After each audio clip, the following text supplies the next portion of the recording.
Ay, kapagod. So, ayan, andito na naman tayo. Bagong bahay. Bagong bahay, bagong buhay. Bunso, ang dami niya na. Ano, magtitinda ka na? Oo, yung mga ano niya. Ha? Hello, wala ka na, Bunso. Bunso, may tatanong pala ako. Yung totoo, kasi ang dami ko naririnig. Naalala mo yung concert ni Bebe? Yung totoo, nagpunta ka raw? Nagtatago ka lang? Ako pupunta doon din, hindi baka maging center of action lang. Ayoko nga. Mabas pa ako doon. Hindi ka talaga pumunta doon? Hindi talaga ako pupunta doon. O sabagay, kasi kung pupunta siya, tayo unang makakaalam. Hindi. At saka pagkakaguluhan siya ng tao doon, hindi pwede. Hindi pwedeng walang picture. Kamusta naman yung buhay mo, Bunso? Okay ako ngayon. Balita ko, nag-iiyak ka raw ah. Totoo naman yun. Ha? Totoo naman, hindi ako. Totoo yan? Madami ako. Bakit? Madami akong problema ngayon. Isa sa mga problema mo, bakit ka umiiyak noon? Ang friends, family, social media. Yung kay Bebe? Actually, naging problema ko din siya, pero hindi naman siya yung main problem ko. Bunso, tapatan, mahal mo pa ba? Ngayon, sa ngayon? Oo. Ano na, masaya na ako sa kung anong meron ako ngayon, kaya okay na yung parang proud na lang ako sa kanya. Okay ka na? Proud na ako sa kanya. Kung bibigyan ng pagkakataon, maging okay uli. Maging okay uli or magkita. Okay. Enough na? Oy, sabi mo yan, naka-vlog ako ah. Sabi baka hindi mo alam, naka-video ako kanina pa. Masaya lang ako. Masaya ka na ngayon. Masaya Totoo. ako. Pare-pareho kami may mga narating sa buhay, gano'n. Kumbaga parang to make things clear and beautiful. Parang wala nang pagkaguluhan ng mga ano. Kasi sa akin sinasabi, sabihin mo kasi kung ano, gano'n. Pag sinabi mong mahal pa, kung sinabi mong hindi na, doon ba nakabase? Hindi porket gano'n, kailangan ako na lang na ako yung ano. So, masasabi ko talaga, sa ngayon, kung tatanungin ako kung mahal ko pa, ayaw kong lukuhin ang sarili ko, pero sasabihin ko na lang na proud ako sa kanya.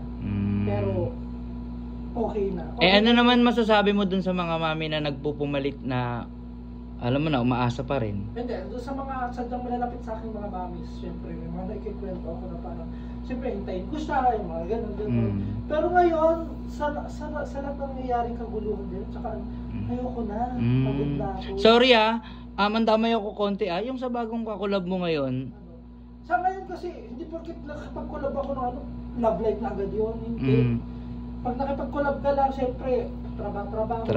Kung hindi nila i-respect yun, okay lang. Pero ako, matapang ko sasabihin na maging masaya na lang tayo. Tama. Ayoko na. Kasi ako, Bunso, ewan ko si Tina pero ako kasi, kung nasan si Bunso, nandun ako. Yun ang tunay na suporta, di ba Bunso? Oo naman. Kasi kahit anong sabihin mo dyan ganto gawin mo, ganto, may sariling isip ka na Bunso. Hindi ko naman para ipagkait sa inyo kung sino susuportahan niyo kuya. Kung support kayo, go support na. Hindi, marami lang naaawa kasi sa kalagayan mo, so ganto, ganyan. Ako naman, sa akin naman talaga, kung sadyang 50-50 yung pagmamahal niyo sa akin, alisan niyo na ako.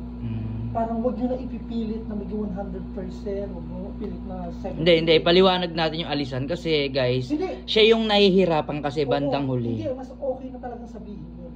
Alisan niyo na ako. Ayoko na. Ayoko kaysa ipagpilitan yung sarili niyo na gustuhin ako.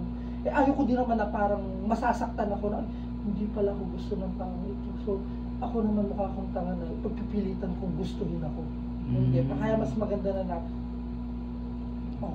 100%, malis ka na sa akin, di ba? Para wag ka na lang magsasalita ng hindi maganda sa akin, wala ka na ibang sasabihin. Yun na lang kasi, kung sino na lang nandyan, ng mga totoo, yun na lang ang pahahalagahan ko, di ba?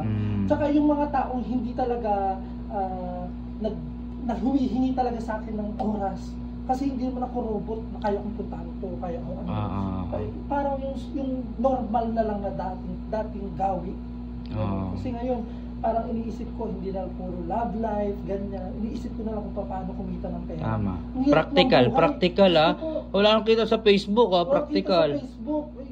Tatrabaho ako. Bilhin niyo yung mga t-shirt ko, yung mga magkong natira, at mga sombrero. Ay, kung pagpipilitan niyo pa kami dalawa ni Annalyn, wala na kayong magagawa kasi wala na. Ngayon kasi masasabi ko talaga, wala na. Guys, so pero support si Chad. 101%. Kahit pa sino mga friend ko dyan, mga true friend ko dyan na parang papayuhan ako, wala na. Maging masaya na lang tayo kay Annalyn sa mga nararating niya. Support each other na lang. Tayo, ako, proud ako sa kanya. Dahil nung nagsimula kami talaga, medyo sobrang hiya niya. Pero ngayon, nakakaharap na siya sa maraming tao. Doon pa lang panalong-panalo na siya sa akin. Panalo na rin siya.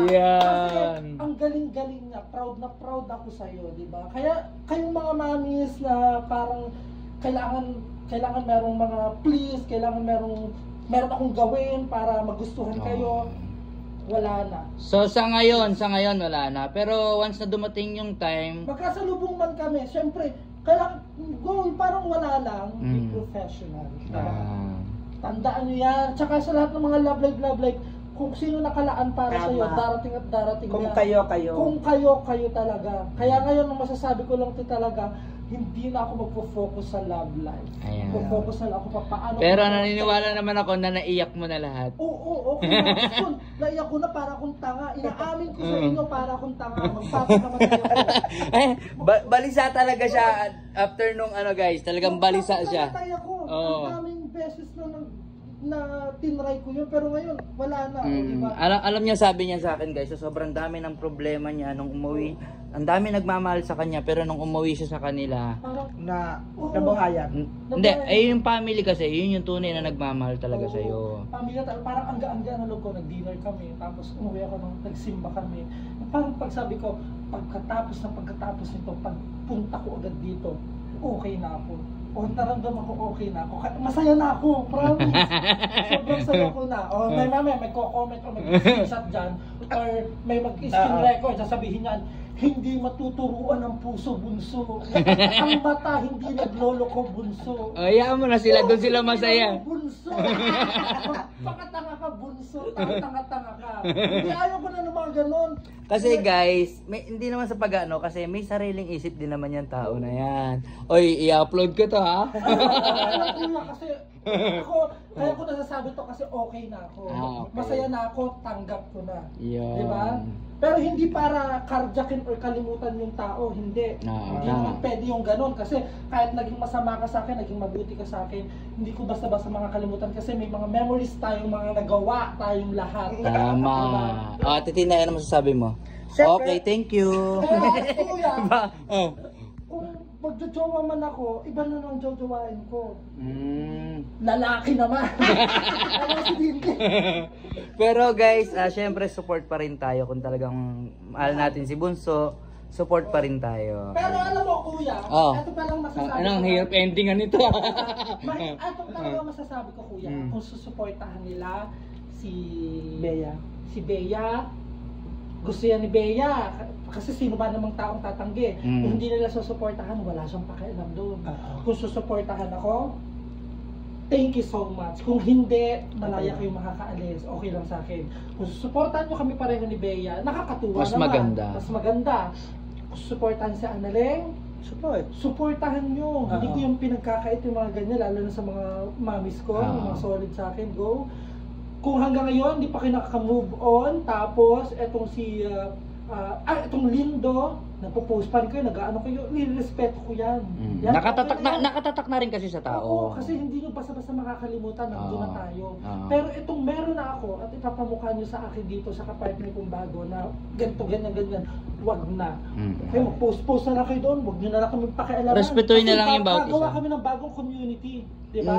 Pero hindi as in parang love life or what. Gusto lang namin mag-partner lang kami, magpapasaya lang kami ng tao. Unlaang. O kung ano, hindi ko kasalanan kung ma-inlove siya sa akin.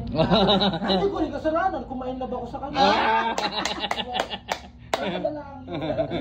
Hindi naman pwedeng agad-agad kayo na, di ba? Hindi naman pwede yun.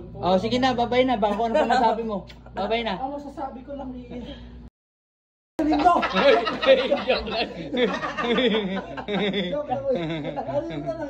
Okay.